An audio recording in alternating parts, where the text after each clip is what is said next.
right, it is 6:30. I'd like to call the meeting to order. The first item on the agenda is the approval of the minutes of the September 9th, 2020. I'll make a motion to approve the minutes. Thank you, Tammy. One second. Thank you, Brian. Any corrections or discussion? I have one. Under public requests on the first page, the second line, where it reads Lincoln, and they requested that she reach out to, I would like to cross out this board and put the school and write this board, because the school owns the property and is heritage and seeking a right of way through. When you read it, it looks like the town owns the property, but they wanted to ask the school for some reason. So we all know the difference, but 10 years from now, somebody reading this is not going to know the difference.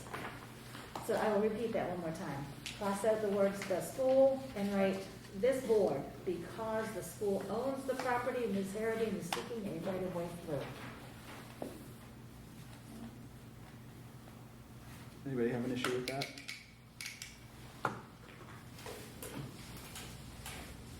Anything else? All in favor with the addition, the correction and addition of that language? All in favor, please signify by stating aye. Aye. Opposed, nay. And that motion carries. Next item on the agenda is the approval of the non-public meeting minutes of September 9th, 2020. I'll make a motion to approve the non-public meeting minutes. Thank you, Tammy. Second. Thanks, Brian. Anybody have any questions or concerns? No? Hearing none, all in favor signify by stating aye. Aye. Opposed, nay. And that motion carries. The next item on the agenda was, there was a public request from Vicki Martin, and she did send all of us an email, I think a couple days ago, and asked us to push that off till the next meeting because she couldn't be here tonight, so we will do that. The next item is correspondence. I have none. Anybody? No? And reports. Debbie, Business Administrator's report. Yeah, a couple things. There's a lot of things on the agenda that I'll be talking about later, but the audit field work, the auditors came in last week, so the field work is complete. It's still working on a few schedules and reports, but for the most part, that's completed. I do have this manifest back there to sign the payrolls this week, and I do have the DOE 25 and the MS 25, which is the Department of Ed and Department of Revenue year-end 2020 reports here for you to sign. I did not get through all the reports. I'll put that in the next packet that we had talked about at the end of that last meeting, that we would be returning money back to the towns. Probably about a little under $300,000 after retaining the 2.5%. So, but I will have all the reports that I usually give you next time.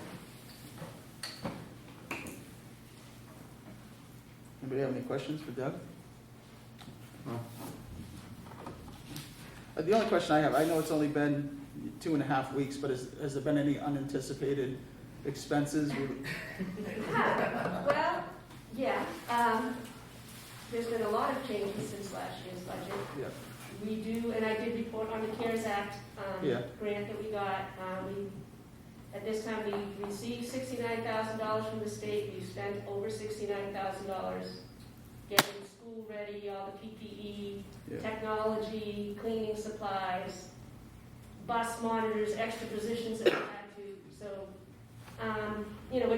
we're watching everything that we're spending, but Right. Yeah. a lot of it had to do with reopening.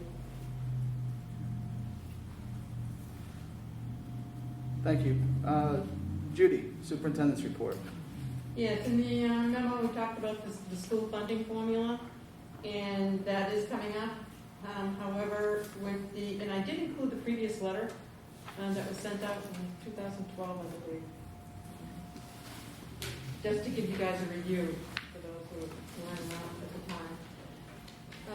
It is a long process, and right now, with the conditions that we have, it's going to be very difficult and challenging to have a large group meeting. and you will get a large group. I mean, you got one at the last time, and you'll get another large group again, I'm surmising. In my memo, I did recommend, with that and the safety issues, I would recommend just waiting one more year to do the process, but that's my recommendation to the board on that. We also are moving it forward with our negotiations process with the Teachers Association.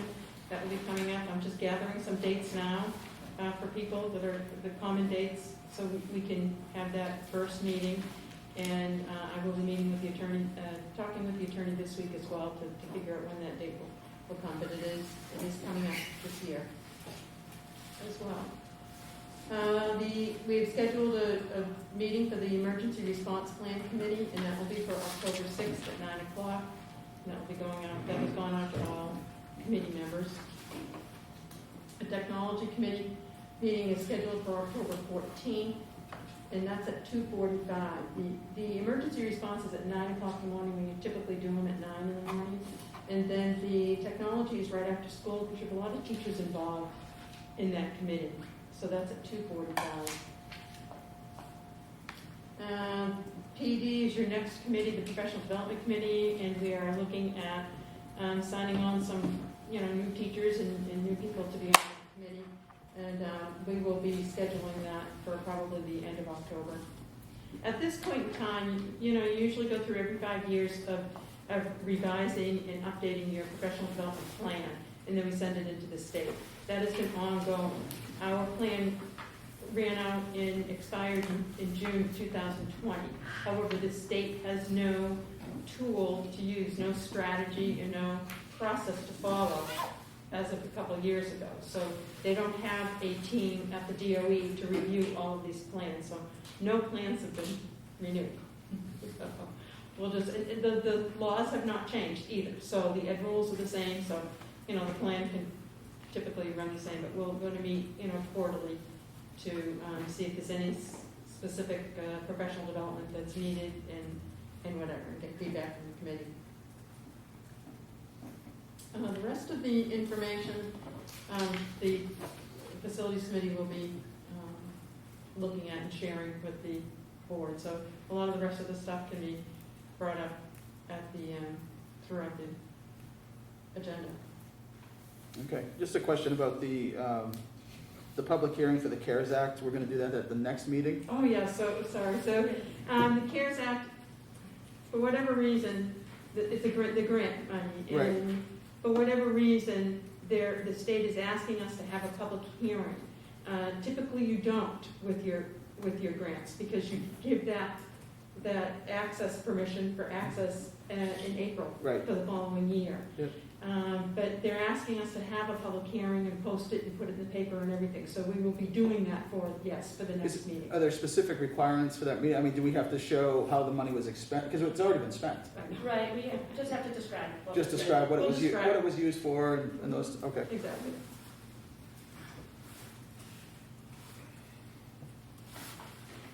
Anybody have any questions? Should we, I do have a question, sorry, should we go ahead and have Judith write the letter to the two towns, asking them to wait another year to have the funding formula meet? Yeah, I mean, how do you guys feel about that? I understand the concern, I mean, You have to ask them. Why would we say There we're was gonna a wait? resident in Lincoln that has been inquiring at the Lincoln Board of Selectmen almost weekly. When right, are we gonna meet? Anybody found out yet? What do we know? I mean, I think it makes sense based on what Mrs. Anderson said and Absolutely. how, it's a big deal and we want to be able to focus on it. I think it makes sense to wait. it is, it's a lot of work. The other piece of it is, I think that you mentioned, at the district meeting, that was the biggest meeting that I've ever been involved. I mean, there was over 300 people. We had to have it in the gym here. We did. It's probably Yeah. something that needs to have discussion, and we can't, if we have to do our district meeting like we did this year, next year, Right. we can't, that's too big of I don't think issue. you'll have any, pushback from either of the town's boards Yeah. in moving it a year. We just need, the school needs to reach out and ask them if they mind, if it's okay, if it's, and the reasons for doing so. Yeah. Oh, you guys all in agreement with that? Yeah, I think it's perfect. Absolutely. All right. Thank you, Judith. Mark, principal's report. Hey, good evening. I have a few things. First, I guess we're just going to give you some enrollment numbers. We have 20 new students this year to the building. We have 18 who have decided, not of the new students, but of the current student population. Some are new, some are not. 18 of those students are working remotely, and 8 students withdrew this year. Our total numbers are 283 students right now, and high school has 86, the middle school has 74, and the elementary has 123 kids. So again, 283 students, which is up about 14 kids or so from last year, maybe a little bit more, 14. I don't know, it seems like it would be a little more equal, but it's not a little bit. So last we talked, we are having some difficulties with the elementary and middle school lunches, just based on occupancy. We've been able to resolve those. All elementary school children are eating in their rooms at this time with supervision being arranged. And the same thing's happening with middle school. High school is a little different story. We still have the kids in the gym. However, you know, of those 80 some kids that could possibly eat in the gym, we have about 40 or so that leave every day, and then so the number that has been eating in there based on absences and stuff has been averaging about 45 kids. And so what we've also been able to do is cut down on the eating time, and so after about 15 minutes we offer kids, if they want to go outside, high school kids. At this point they don't really want to eat outside, they just eat, hang, and then what we do is we offer going outside, so they got about 15-20 minutes outside rather than staying in here. Not every child goes outside. Not everyone likes to do that. Some of them just like to hang there and are settled eating lunch in that spot. So the numbers have decreased in those large areas dramatically, which is good. And you know, we're still kind of pondering that situation with the high school, especially if winter time comes or when it comes, right? That, you know, what's that going to look like for bringing them outside for a break and continued stuff, and how much continued usage would be in the gym. So we're still working on that. Let's see, what do we got here? State testing, you know, we're mandated to look at some state testing, and so our kids in 3rd grade through 9th grade are going to be doing SAS testing, and the reason we're including 9th grade this year is because we're supposed to be testing kids on the year's previous work. So the 9th graders will be doing 8th grade testing and so forth in ELA and math and science. So they'll be incorporating that, and we're also looking at our end of year testing has already started, which is our local assessment. There are some parameters that change for that. There's normative data. Typically every 4 years that data comes out and it gauges where kids should be in a level. So the last one we were using was 2016. 2020's normative data was just released. And so that kind of alters where kids should be. And in some cases it's saying they should be higher, in some cases it should be lower. So there's no given formula that I know of as to why those numbers have changed other than the data that they've been using over the last 4 years. So we are beginning to look at those. Kids have already started testing those pieces, and we will be doing data meetings, you know, as soon as we get some data per grade level and so forth. Let's see. Also regarding some testing, this is still in the works, but we wanted to bring it to your attention. On October 14th is a SAT, PSAT, and another acronym name that I'm not too familiar with that has something to do with all of the testing for high school rather than 9th grade. So what we want to do is we've been looking at having some discussions is look to that 10th grade through 12th grade. All that standardized testing we want them to do in a small group setting within the school, and then look at our middle school and our 9th grade in terms of what that would look like as a trial run for remote learning.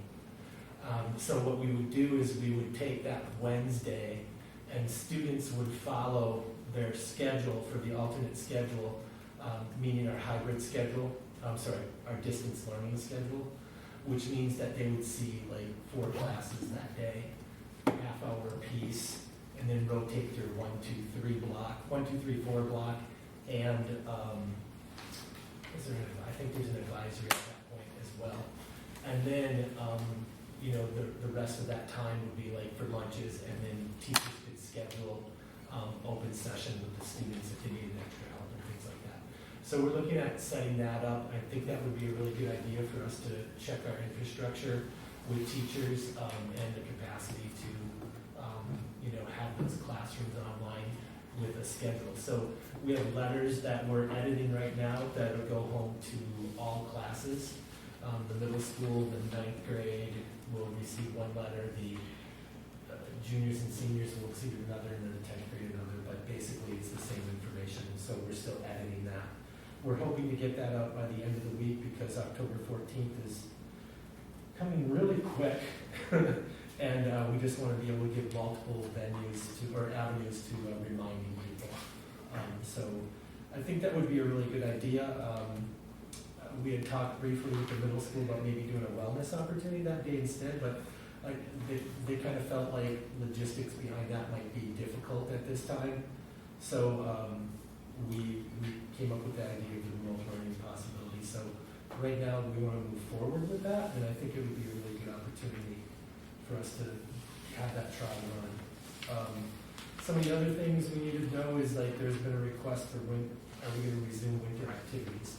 Meaning in our elementary school, what's that going to look like with them for their opportunities to go ski over at Loon? And you know, I want to try to keep a kid's daily routine or winter routine or whatever that is, the history going as much as possible. I think that's relevant. However, I think we need to get more information from Loon and to figure out what their protocols are and what they're looking to establish as far as norms with all COVID when kids return there. Most of those kids, it's funny, they're all wearing masks and scarves anyways, right? A lot of those things. So to be able to keep that with some norms, I think I don't know why we couldn't do it, because I imagine we'll be looking to do skiing if everything goes well, like it has been.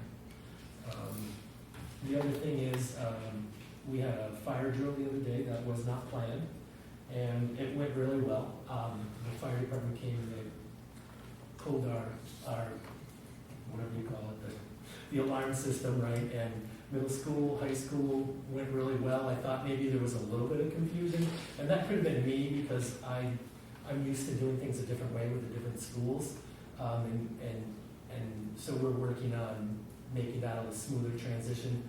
The elementary school was complimented several times by the PD, so I was really excited for them. And you know, even with the young kindergarten kids who had just been starting that week, to be able to pull that off, or maybe 2 weeks now, to be able to pull that off, I thought it was a really nice accomplishment for our kids and our staff.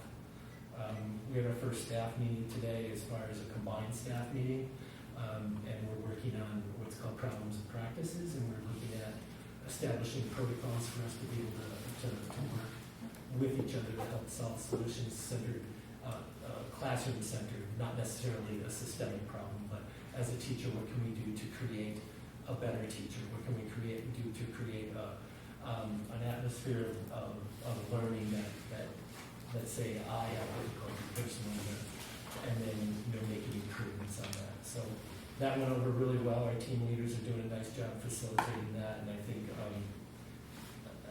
it's going to be a challenging thing for them to do. They often self-reflect, but a lot of times we think that we have everything under control. Really, who's under control is the students or the child, or a combination. But that's more philosophical. But I think it went over really well, and that's kind of where we're at. Thank you. Any questions? I have one. Of the 20 new students, are they fairly spread out as far as grades go? We're not getting hit on any certain grades, are we? Oh yeah.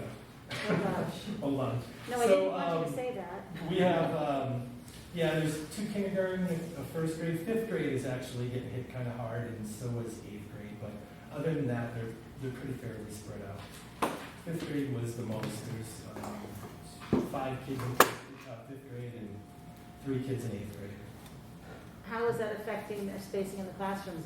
Do we still have good capacity, or? I don't know think how we many do have- kids are We working. have good capacity in the 5th grade as far as I understand. Oh, good.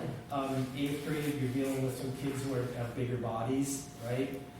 But we still have the capacity to fit them in. It's just, that 6-foot range might have shrunk down to like 4.5. Sure. Yeah. So there's bigger bodies, and we keep adding desks into them. And we found to shrink some capacity, but for the most part, I think it's going over really Good. well. I think that 8th grade class is our biggest class, isn't it? Anyway, before we enter 8th this grade year, class, that's a big class. it's, what do we got? Yeah, that's our biggest class. Yeah. Yeah. Yeah, by far. Yeah, there's 32 kids in that 8th grade class. We also have any other questions?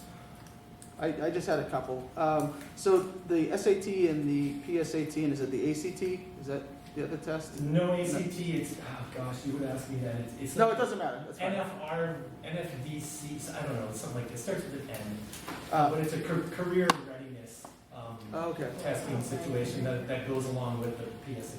So is there any prep classes that are available to the kids before if they're taking it on the 14th? Yeah, on the letter that we're including, It's all, okay. there's the Khan Academy right now is offering the most convenient, Okay. that I know of, the most convenient prep for SAT and PSATs.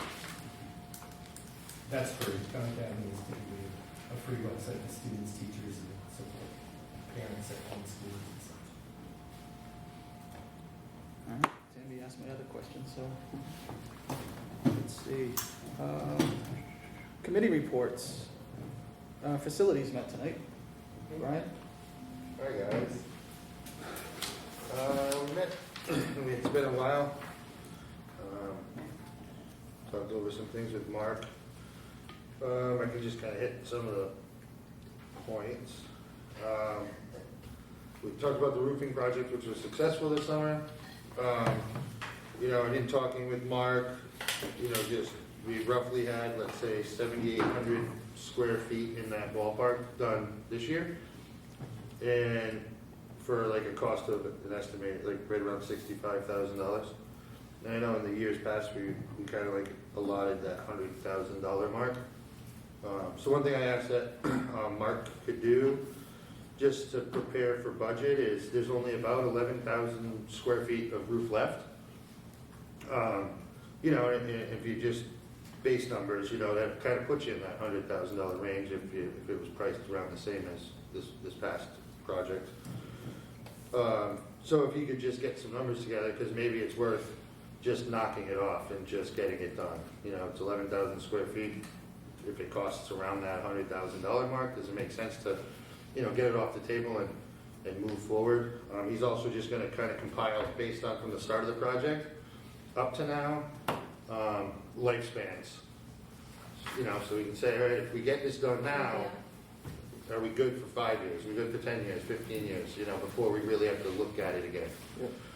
And that could help make that decision easier about, let's just get this off and be done, so. Is the remaining area contiguous? Is it in all in one area, or is it different Pretty sections much, in the yeah, school? pretty much. Yeah, it's like two clumps. It's like two sections they're touching though. Perfect. Yeah, that's it. So I mean, Yeah. minus like little things, I say maybe it should be about the same, but there's not like travel. It's not, we're going over here, we're going over here. They Gotcha. kind of kept it Makes all sense, together yeah. pretty good, so. So that's that. We also discussed, the piping project, which, and I'll let Mark chime in if I say it wrong, but just kind of a time frame of where we stand now on this the piping issue with the state. In May, that we submitted our plans for the project to the state. There was not much word, however, that was like prime COVID times, around July, beginning of July, they reached out, asked for some information, hey, just to find out if it's been reviewed yet, so we can move forward, potentially do it for the summer. On July 14th, they responded to him, but they did respond with 15 additional changes that they put on top of the previous plan. Mark acted swiftly, reached out with a boiler company over a specific tank issue that's like a small problem. And then on the 10th, reached out so the 20th of July is when he reached out with this boiler company to kind of figure out how to solve one of the questions they had. And then spoke with Wayne Fillion, just as someone to speak to about some of the other questions. He put him off to a gentleman, Dave, I don't have his last name, as a designer of these systems. Needless to say, they got the plans back together with the changes, submitted on the 4th of September. And so at least there's a time frame that we're doing it. And now we just wait again to see if they say go or no go. We did suggest that, we maybe just keep, not pushing them too much, but send out like a weekly email or something, just so, how are we making through the process? Are we gonna hear something? Because it'd be nice to know before we get into that too late time of year. That was that. We did touch on the HVAC systems and just general planning, and I think that's a discussion that will come up in the near future, as it was one of the projects that was put on the back burner last year. Another back burner project going into the budget this year was flooring. Typically, we spend in that, $60,000, $100,000 range. There's still quite a bit of project to go. But one of the ones we took off the board was about $70,000 last year, and that's just something that we have to consider putting back on for this year. And then, Mark's gonna do some research on that, and, is it something we can expand and get maybe a little more of a bite out of it this year, so we're not actually falling behind like a whole year,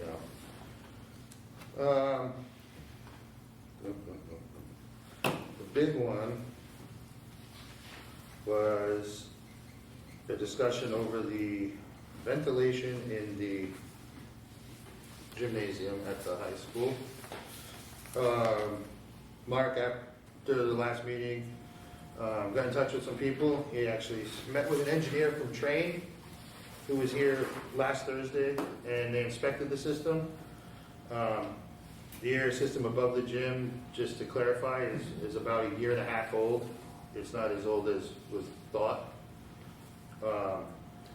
It was designed differently than the previous system, therefore it wouldn't run like the previous system, so the issues that were discussed with the previous system don't fall into this category.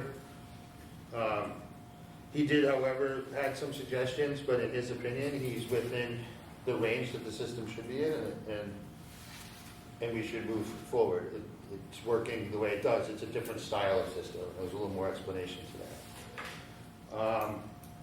And Mark's working on getting a school-wide air quality test done with an engineering firm. Again, we're on their schedule, and I think it's that time of year, and things are happening, so we're kind of at a standstill at the moment. Anything else you want to add, Vance? No, I think that's it. When it came to our problems, some of the problems were actually non-existent that we were led to believe were problems. So sounds like everything is working. Good to hear. The only question I have, so as far as the air quality testing, we've talked about that several times. I don't know if it was, at least the last 2 board meetings, I think it's come up, and in previous conversations, and the answer's been, we're on the list. Do they not set dates, or they just show up unannounced? Like what are we waiting for? Why can't they give us a date when they're gonna come here? There is a list of school districts that are asking for the same thing, so when I say we're on the list, I don't know how far down we are, but we did put our name on the list to say, can you come? And they haven't stated when they could come. Right. But because all the school districts are asking for the same assessment, that's where the problem lies. I know when we had the one done at the town building in Lincoln here, we were on the list. And we think it's gonna take 2 days, and then they get there, and it took them 7. Yeah. So they can't schedule somebody 3 days later and then not show up. Right. So when they get close to being done, then they call the next person that's available on the So it's list. based on the systems and size, and they don't know that up front. Because Okay. they thought, they estimated 2 days and they were there 7, so. Okay, gotcha. Yeah, and That makes it's sense. way smaller than this building, so. Yeah. just frustrated to hear that answer. I agree. And not, I know. and say, We well, why? were too, because it took Because, most places would say, hey, we'll be there on this date. we had it requested prior to COVID, Yeah. and they just did it, so. Yeah, Mark. I will try to get an answer. That's easy. Well, I think no, it's fine. I mean, I didn't understand how it works. Is it, being on a list or just saying, hey, we're gonna come out and do it on the. But we have a contract with this company. Yep. Okay, yeah. No, I have a better understanding now, so that's fine. Can I ask a question of the facilities committee, because I don't know what the protocol is and how it works. When we had designed the elementary building a million years ago, it was the discussions then, and Debbie, you probably, well, maybe not. I'm trying to think, no, you're not that old. Never mind, you're younger than that. The school path, it was, when they were doing the construction at the school, they had looked into straightening that path so it dumped out at the stop sign and not in the middle of the parking lot. And I don't know if that's something that the facilities committee can look at, maybe seeing if it's economically Which path are you feasible. talking about? I'm sorry? Which path are you talking about? The school path coming from Comes the right out the side middle of streets the and then parking dumps lot. out in the middle of the parking Oh, lot. gotcha. Yeah. Instead, we had talked years ago about having it so it goes into, stairs come down into where the stop sign is leading up to the elementary building. Right. So that cars are stopping in both directions if kids are coming down that hill. And it made me think of it the other day. I saw a kid come down on his bike. I think it was Saturday. There was nobody here, but it was like, oh gosh. It makes your heart stop for a second. Yeah. I know driving in, I mean, that would make sense to look at that, but I know driving in every morning, there's always an adult standing Oh, at the sure. bottom of those Oh, no stairs. question. To make sure Yeah. that cars and kids that are coming down on their bikes or their little scooters and, Right. flinging around, that But they're always walking. after school, but- when there's games and cars are coming and going, Yeah. there's no one standing there. No, So, I know.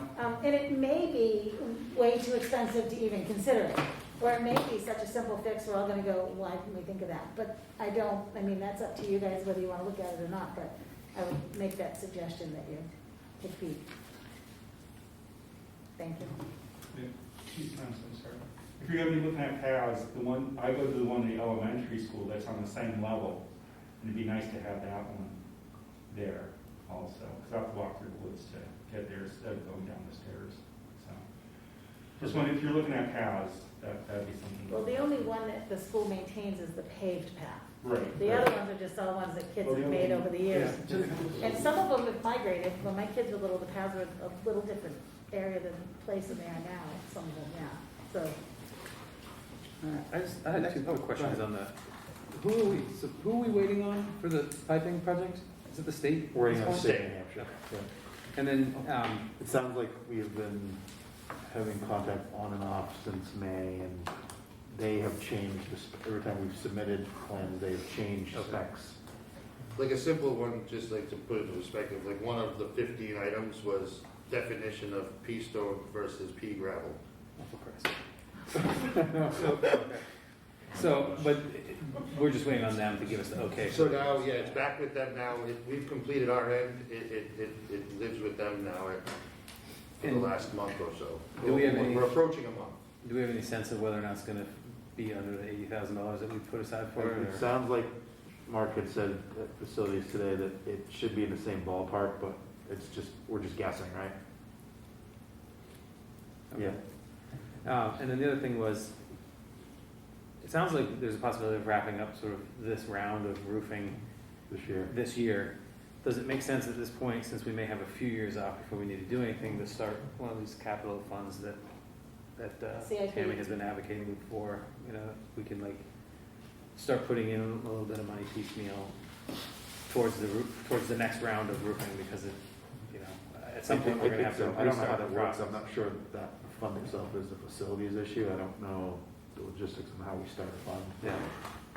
Create the you have to create it. Create the contact But list. I'll get to the other, Yeah, yeah. I've kind of been leaving you alone, not only with COVID, but year-end stuff and Yeah, whatnot. no, But I'll start by It's getting definitely that. the time, because it would have to go before the voters to create. Right. But I think, yeah, 'cause, by the time, like, if you just ballparked, then this is why Mark's gonna look into it, but right now, like, perfect world, it'd be like 15 years before we do a roof again. Mhm. That's $1.5 million in the savings, but you don't need all that, Right. But that's what we would have avoided during that period of time. Maybe pieces aside might I help think, out. I think it was, we were all in agreement tonight that Absolutely. we should try to finish up the roof, because that's a huge thing off our plate. Yeah. Yeah, that's a good idea. And then if I'm correct, we got what, another 15 years before the elementaries, that one reaches its lifespan. That was done about 10 years ago, yeah?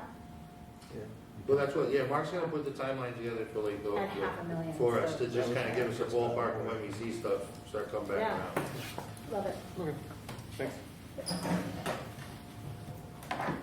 Any nominations, recommendations, or resignations?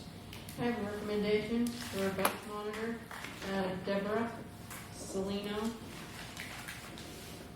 5 hours a day, AM bus monitor with light cleaning and elementary meal feeding, delivery, and that will be upon pending her acceptance. Did you say just Anne? Did you say monitoring just Anne? And the temperature taking in the morning. Yes, taking temperature in the morning and being on the bus, so as the students come on the bus, do the temperature monitoring. So there's no PM, like, there's nobody on the bus in the afternoon? No, I think that if we found people hired to do that, then that probably wouldn't be an issue. However, we That's have a for- hard time finding one person to do it in the morning. Yes. So. That's for the Woodstock road. The other road is filled, correct? yes. We already have one. Mhm. Okay. You said pending acceptance, so has she been offered the job? Yeah, she brought in her paperwork today, Okay. She hasn't accepted though? no formal acceptance. No, I've got several phone calls to her, and she has not yet returned the phone calls. So actually two, not several, but two phone calls. Okay. Anything from us? Do the motion to, Yeah. I'll make a motion to accept the recommendation of Deborah Salino for bus monitor. I'll second. Thank you, Jay. Thank you, Tammy. Anybody have any further questions? All in favor, please signify by saying aye. Aye. Opposed, nay. And that motion carries. So just, I mean, because that came up, I was copied on an email at the end of last week about that particular bus route. So until that happens, until the acceptance happens, right now, there's not going to be a bus monitor. Is that correct? I just want to make sure that everybody understands. Okay. So have the parents been asked to self-check the students before they get to the bus stop? I know we're going to do it again when they get here, but, We've been doing the checking once they get here. okay. We have not made a formal request to say, please check your child. But I think, you know, with the messages that have gone home from the beginning stating don't send sick children, I think, you know, I'm thinking that parents maybe would understand that, you know, I'm not gonna send them on the bus if they're not feeling well. But no, I will say that last day that I did the route, as kids were being picked up, I talked to parents and saying that there's no longer gonna be a person on this bus until we can hire. I did not make a formal call to everyone, but I did meet the people that were on site, and did say that. Okay. So, and then if Deborah decides that she doesn't accept this position, can we just make sure that something goes to the parents that are on that bus route that's saying, you know, as things stand right now, we're continuing to find somebody, but there is not a monitor. I just want to make sure that people understand that when we made this plan, there was, you know, there was a lot of best practices, and we were pretty ambitious with some things, but there's some things that we're not always going to be able to do, and there's some things that have changed. But I think the parents on that route need to understand that too, or at least be told that, okay, there's no monitor, we're still looking. So.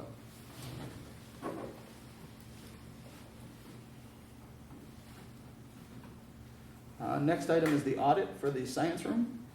Yep, so one of the things that just came out of the audit last week, and in 20 years, this is the first bond I've had to deal with. So we had a $400,000 bond for the high school science room, and we spent all but $6,103 of that. So you have a couple options when you have money. I mean, with a traditional loan, you can prepay, Right. but you can't do that with a bond. So there's a couple options that we can do with that leftover money. And the board has to vote, so we can have the board vote to reappropriate the remaining bond funds for a light project purpose. Well, it's $6,000. We're not gonna do a light project for $6,000. Or have the board vote to use the remaining funds to help offset the debt payments. So like this year's debt payment, say it's, $20,000, you use that $6,000 from that, instead of out of this year's budget. So we, pay $6,000 out of this year's budget, because we have $6,000 left over from last year. So that would be, That's what's normally done. yeah, so we need to have the board vote, and the auditor, so we need to have that in our minutes, to have the board vote to use the remaining funds to help offset the debt payments. What's the exact amount? $6,103.89. So I'll make a motion to use the remaining $6,103.89 from the high school science room bond to offset debt payments. I'll second. Thank you, Vance. Anybody have any questions or further discussion? Hearing none, all in favor, please signify by saying aye. Aye. Opposed, nay, and that motion carries. The CARES Act grant, was at the public meeting? Yeah. So we've already got that, okay. The next item is continuing business, the right-of-way that we discussed. Yes, that was Denise Haradine, with the person who came at the last meeting to present her request. And I just got done talking with the attorney today, and he suggested that by moving forward with a contract with for a license. So the board has the power to give a license to a person who wants to use some parcel of land. The board can grant that license. The district had a similar case in 2008, and actually it was the same attorney who worked on that one as well. And the process would be the same. And I think it was on the other side, where there was a situation where they needed to access some land. So as far as that goes, that's the process he would recommend following in moving forward with that. And that would be, at the next meeting, I will be talking to the attorney this week, and at the next meeting, I will be able to bring more detail as to what that would look like. And he'll write something up, obviously, to let you all look at it and see. But So that's the we've process. done a license before. Yes, you have. Well, all it is granting the right of way, that's giving license. Okay. But we knew we could do that. But did the attorney recommend or not recommend us doing that on top of the existing right of way? He said you could still do that. It can, on Yeah, top that's of what he it, so you can give several right of ways on the same piece, okay. Yeah, he was very clear about that. And I don't know if you know the answer to this, but what's the difference between a license and an easement? She was asking for an easement, correct? Right away. Or she was asking for a right of way. What's the difference? Right. Well, she's asking for a right of way in the, Just it's two different things. exactly. She's asking for a right of way in the easement, and the license is the ability for the board to say, yes, you can have that right of way. Right. Okay. I think technically, in easements, you can, change, they gave the town, but technically they're an easement, so they Right. built the turnaround. She would get a right of way to go through that turnaround. Gotcha. She's not building Okay. that. Well, I think she would have to, given the layout of that property right there, but She'd have to move the rock wall, yeah. can you get more information about what we've done, what the board's done in the past? Because if we've already set a precedent with another landowner, a butter, that we have allowed them to an easement or a right of way, that certainly affects my opinion about what we should do for Ms. Haberdine. And I think that we also should consider that there are 3 other pieces of property in exactly the same situation as her that have that back lot that butts up against our property that would benefit from an easement to the back lot if they wanted to sell them off. And I think we have to be prepared that if we grant one, that those 3 property owners are going to come to us and ask for the exact same thing. So, I would if I were them. And so if we're prepared to give her that, then we should be, prepared to do it for all the other people that may be affected in similar ways. And I, you know, I was just looking at the maps for just that street. I don't know what it looks like all around our property. But there may be other lots in similar circumstances, and so, you know, we have to make sure that we're not treating people differently or we're doing things fairly. Good call. So, I don't know if we have any, I mean, our attorney must have the, whatever paperwork Yeah, that- And from the I have last the time. paperwork here. You should take a look at it. From the prior? 2008. Yeah, Oh, great. Can you, Yeah. can you scan that and send that to us? Yeah, just email. It's public record, right? Yeah. I mean, it's, Yeah, yeah, That would be great, thank you. that would be, and that way we all just have it on file, so we can take our time looking at it before the next meeting. Thank you. Next on continuing business is the substitute rates and days, so there was information that you shared, I think that we asked for. Yeah, this is information you asked for, and I'd also staffed out to SAU 35, who I didn't have their rates at the time, so I added that on Who's 35? profile Oh, yeah. husband.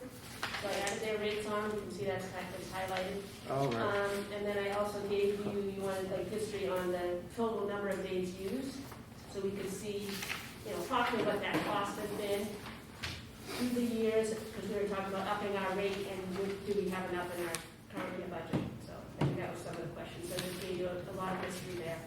We do track that every year. I had a question on that. Yep. At the bottom of that last page with all the money spent and days spent and stuff, it says 70,000 Yeah. budgeted. But when you look off to the side, we've surpassed that number A lot of 7 out of the last 10 years. So, like, as budget season is coming, I think it's a no-brainer to increase that because we're already overspending it. Yeah. I mean, not every year, but yes, there's a lot Well, of years. 7 out of we 10 years, did, but- that's a lot of years. Yeah. Obviously, last year we didn't because the year was cut short. Right. You know, the year before that we didn't, and we had 2 higher years.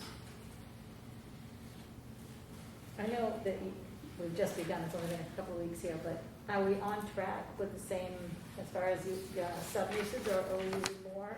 Have you noticed? Well, I don't want to jinx us, but Then don't answer that question. Don't answer it. Moving on. Thank you. Trust funds? oh, you guys had asked, I think, for some information last time because we were looking at one of the questions from the audit about the trustees of the trust funds and some of the reports. So I said I would bring you, like, the reports that we have. You know, I prepare a report a couple times, but at the end of the year for the trustees of the trust fund with all the transactions, moving the money from one account to the other, and then for that's this packet. So there's a lot, you know, I have to give them all the minutes, if we have a public hearing so they can see, we take, you know, this money was allocated from this trust fund. And then another packet of, this is the actual end of year report that the trustees of the trust funds fill out along with the bank statements. So I think that's what you're looking for, and I can pass these around. I didn't want to, Yeah, no, you're going to copies, yeah. Cool.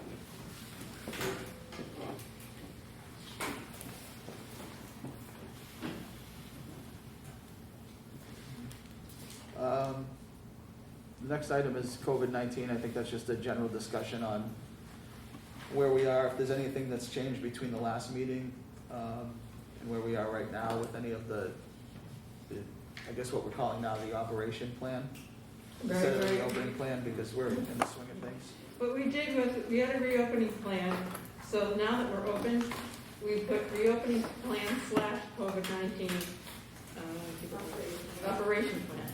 So we have updated that as far as that goes. And then what we also did is Sharon put a tab, when you go onto the website, Sharon put a tab that just says COVID-19. So all you have to do is go into that tab and open that tab and get all the information. And some of it's noted in the booklet as to where that information is. So for example, on the sports activities, it will say that the information is from NHIAA, and we follow the NHIAA rules, then it is and it says underneath, please see a tab, you know, the COVID thing, and gives the website to look at. So that's updated. Excuse me, the only other thing I did not mention was that the tents were delivered, obviously. on Monday, and we're just waiting now for the fire chief to do his last review of it and give it his approval. So, Did he say how long that would take? it didn't with me, no, so. So I had a conversation with him. He said he could be here the same day they were set up. It was. He was? Okay. So is there an issue with the tents then? Or, It was, it's fixed now. oh, okay, Yeah. They had to come back and fix it. okay. Oh, good. I see they have sides. I thought we couldn't have, I thought we could only have They come one off. side. They come off. Sides come on. Once we get the permit. Oh, gotcha, okay. And is it right, is that right that you can have one, and I don't know where I read that, but the schools using them down south, but they can only have one side, and there was a joke they made about moving the side with the wind, to block the wind or something, I don't know. Yeah. I think just from an effectiveness standpoint, part of the idea of getting kids outside is that they're in the open air too. So Right. Yeah. if we're enclosing them in a box again, it's sort of Right. defeating the purpose. So once he approves that, we can open that up for lunches, classes, Yeah. whatever, like, You can use many things. yeah, are we gonna, I mean, I don't know if you thought about it, or is it like a sign-up system, kind of like the outdoor classroom, or? We're gonna have to. Yeah. It's gonna have to be, otherwise, we're gonna be fighting over space. Right. We don't need classrooms, going outside to see if it's being used. It's being Right. used and all of a sudden it's a rainy day, then heading back into the classroom or something. Right. I think just kind of like the outdoor classroom, it's gonna have to be that way, unless it's like a recess time when people can stay in there. So I don't know, I know we talked about it, and then I was thinking we had them, which is good. Where did we get them? Where did we get them? Yeah. Littleton. Oh, at Abbott's? Mhm. Okay. Did we get just, I know they have packages, did we get just a tent, or did we get like chair table set up also, or just the tents? This is it. Okay.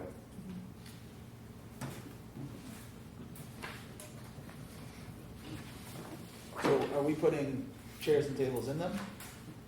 Is that the plan? No, they'll bring out their chairs, and whatnot, and, if they want tables out there, they can bring tables out, however they're going to use them, but they'll bring their own furniture out there. Okay, so each class is gonna bring if they sign it out, they bring out whatever Bring they the use. chairs, yeah. Do we have extra tables like this and chairs and stuff that we can just leave out there? That seems like a, Have to look and see, see if we have any extras. okay.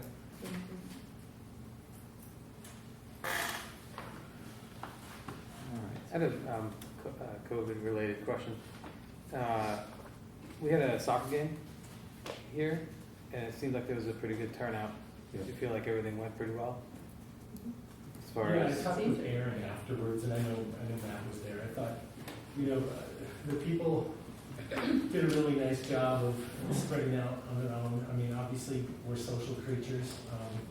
People kind of gather along with each other, but yeah, I think for the most part, yeah, I'd say for the whole thing. I mean, I was there for the entire match, and I thought they did a really great job. That was their opening night. I was not there the second game. But yeah, I thought they did a really nice job. I was comfortable there. I don't know other, if I other people. thought it seemed great to me. People Yeah, were it spread was- out, people were also next to each other. I saw a lot of people wearing masks. It was good signing. I mean, the Yeah. signs were right Yeah. out there, Yeah. letting people know. And I was happy that it was such a good turnout too. Mhm. It was I awesome. will tell you though, it was really interesting because he's a 10th grade student right now, and he came up to me and typically would be like, hey, Mr. Privernow, whatever, but he just kind of pulled up right next to me and just went on for about 10 minutes. And he's not even a sports kid out there for soccer in the fall. How great he felt about seeing his teammates or his classmates playing ball, about how great he felt with all the people turning out, and to him it was like a really cool sense of normalcy. Yeah. And I was like, where's this coming from? But it was great. So yeah, we sat and talked about it. It was a wonderful conversation for me. It was cool. I do have one are all of our games for the varsity soccer, is it scheduled so that we're using both of those fields? Is that the way it's gonna be this year? If you don't know the answer, I can follow I up with don't know that. right now. Yeah, I'm okay. assuming that's what it is, because last year, that's pretty much what it is. Is that- yeah, I We did, simultaneously, we ran games, so, And they were, okay, you know. I just don't remember. Any other questions? No? Okay. Christie, staff. I don't have anything to report. No one sent me anything. I guess I can report. I think it's going well. Oh, good. I'm super impressed with the students from, kindergarten all the way through upper level. I think most of my colleagues, having conversations with them feel the same way, that's like the easiest part of the job. Yeah. Everything else, adjusting to everything else is sort of like, it's extra work. Like everyone, all of us have to adjust in all of our jobs, Sure. But everybody's happy to be back here, and it really is going really well for the most part. So I know with anything, even as a parent and as a husband of somebody that works here, there was a lot of stress and anxiety, knowing, and it increased as we got closer and closer to the day. Absolutely. Do you feel like as a staff, and I know not everybody, but collectively, do people feel more comfortable now that they kind of seen and feel what it's going to be like, and they feel more I more believe comfortable? so. Yeah. I think it's the anticipation Yeah. and the unknown that builds those Sure. levels. But once you're in it, you're just doing it because you're not processing, you're not thinking, you just know what you need to do. And every day something different happens, and so it's becoming easier to make those adjustments, and so because we're here. So I feel like even though things are still a little just a little chaotic because we're doing things so differently. Yeah. But I do feel like that anxiety is down, and now we're just kind of sort of like, okay, how do we address this? This is what we see. How do we address it now? Instead of being like, panicked about it, there's more of a more rational thinking instead of an emotional kind of response to it. Is kind of how I see it. Thanks. Yeah. Community, please just state your name before you speak, if you have any comments. Yep. Marcella Shamberger from Woodstock. I was thank you for bringing up the bus monitor. Yep. Myself and another parent were not aware that there was not going to be one. So I just think it's key that we're informed. I think being on top of it would save the frustration on the backside of it. So it's great. I hope Deb takes the job. I think, we're just now telling our kids just don't touch the ground. Just get on the bus. They know their assigned seats. Right. And it's great. The kids enjoy it. So my other question regarding communication with the busing is, what is the parameter of when we get a robocall?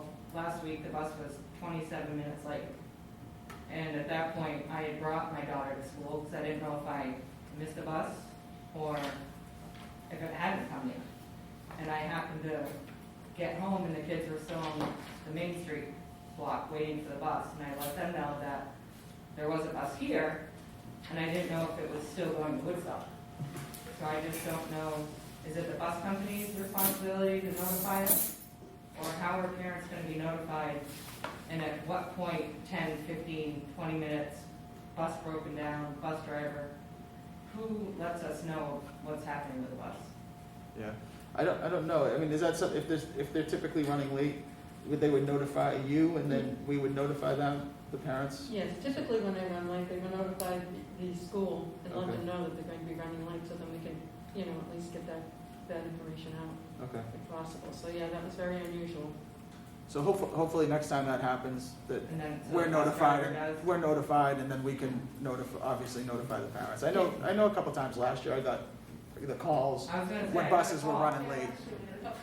And- Yeah, and yeah, it's the so- same bus company, we did have a meeting with them right after that. to let them know. Okay, so, Okay, because I remember getting the calls last year. yeah, That's it, thank you. thank you. Anybody else? Yes. Yeah, my name's Paul Sherlong. I'm from Lincoln. And I tried to get on the agenda, but I guess I need 5 days beforehand before I can get on the agenda. But I just want to cover a few things. I did get on the agenda for the next meeting on the 14th. So I just want to go over a few things, try to make this as painless as possible, and then go into more detail when I have more time during the agenda. Okay. So just 3 quick things, and then one, which is the main idea of what I want to get across. And I want to thank Dan. I spent like 2 hours with her this last week on testing and a lot of different things on the policies that school has. And I learned a lot, and have a lot more questions too about it.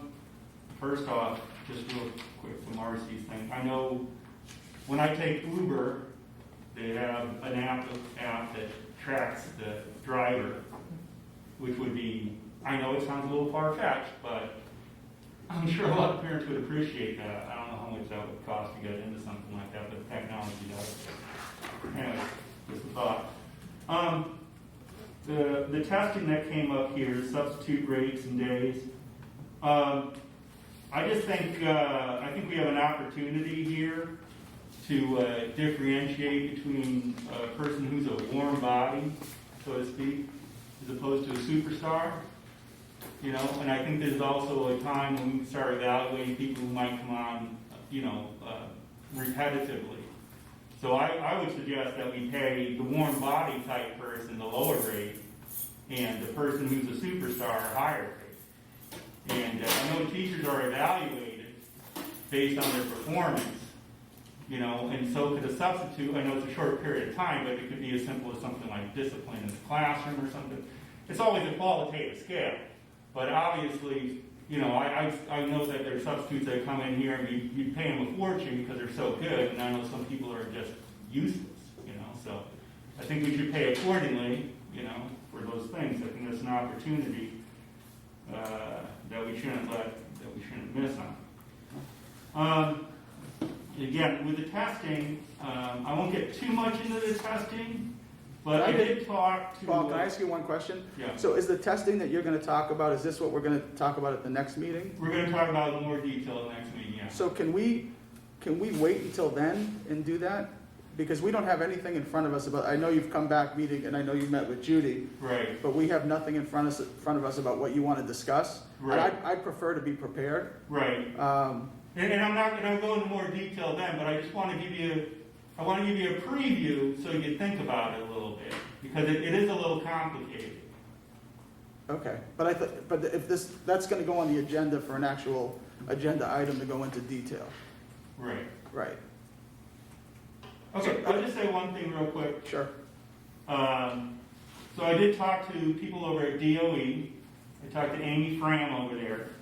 And we use 2 testing methods here, the SAS and the NWEA. She's not a big fan of the NWEA. And there are modules in the SAS, so the NWEA does not test for the science portion. So when we get a test, there's, you know, the English part, the math part, and the science part. I missed a part, but that's basically it. And we aren't testing the science part in the NWEA. Right.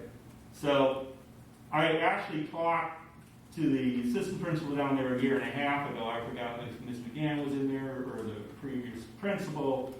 And at that time, it was pre-COVID, mind you, we agreed that there are modules to do the science part. Now, I guess a lot of that went out the window, but we were working toward getting that science part into it. So I'll just leave it at that and get into more detail later. So Okay. that's something to think about, especially if you're not familiar with the 2 different types of testing that we're doing in the school and on the primary school level. Now, having touched on that testing, and with the meeting I had with Judith, apparently, I guess it's the City and the Denny program. Before we were a blue ribbon school, back in 2011, we were classified as one of these, I guess, Title I schools that was below 5%. Right. And we went into a state program. Right. And, you know, I guess I don't know exactly the details of that program, but you know, I guess they put the screws to us and, you know, make sure we got everything done right, and they don't let us exit it until we show progress. Correct. Now, I don't know exactly where we are. I don't know if we're 10 schools away from getting in that program. I know the scores I was looking at were lower 15%, so 85% of schools are better in the state than we are. So I don't know if we're 10 schools away from being in that program. And I know they do it every 3 years, but that's something I'm going to discuss. But when I talked to Amy Fram, again, from the DOE, apparently there are 2 contractors that oversee this comprehensive support and improvement program. One is West Ed, and the other is Demonstrated Success. And she suggested there's nothing wrong, just like when we had the HVAC engineer in here giving us advice, there's nothing wrong with the Demonstrated Success people coming in here and evaluating what we're doing. And even doing the exact same program that the state is doing. I mean, just because we're not in the lower 5%, we don't have to wait till we get to the 5% before we start enacting some of the things that are, you know, best practices and best standards. Now, I did talk to the president in Demonstrated Success, and he was forward-leaning at doing something like that. And there are different programs that he has. But the cost for doing, from my understanding, the cost of doing a full-scale CSI thing that we would do if we dropped into that 5% is only $30,000. Now that doesn't seem like a big chunk of change to me, you know, for getting someone in here who's going to basically giving you the best practices. We've done this before on the facility side. If I know the principal is very forward-leaning getting our test scores, he doesn't have to be, or the administrators don't have to be the bad guy when you could point to, you know, demonstrate success or a contractor for the improvements. And you know, if we do, worst case, even drop into that program, at least we'll have a head start on it.